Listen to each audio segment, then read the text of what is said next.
Have you ever felt completely lost without your phone's GPS? Ever noticed your memory isn't quite as sharp as it used to be? Maybe you forget numbers, routes, or even simple facts you once remembered easily. Well, you're not alone. We live in a world of instant answers.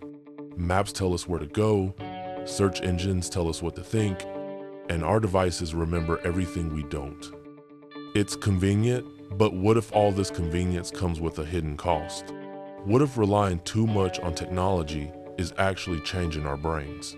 Welcome to Whatverse, and today, we will explore whether our smartest inventions are quietly making us less smart.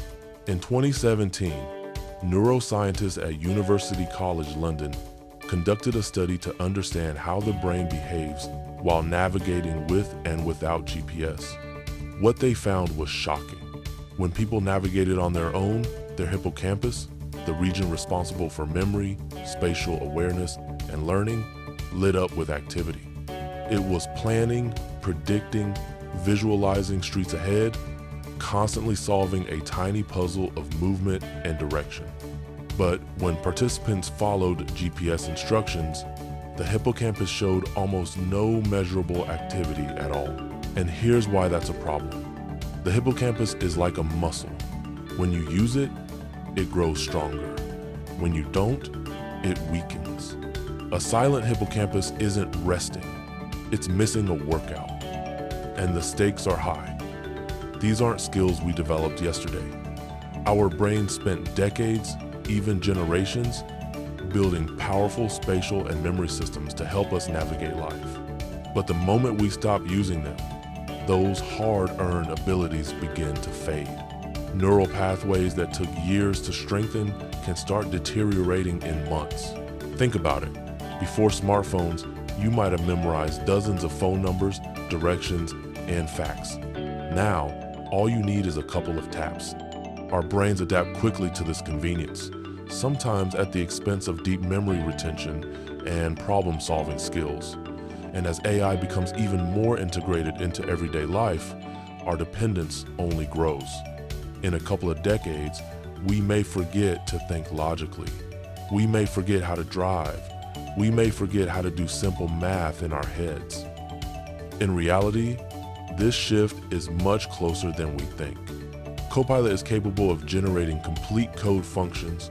Creative apps like Leonardo can produce artwork within seconds, and AI writing tools draft outlines almost instantly.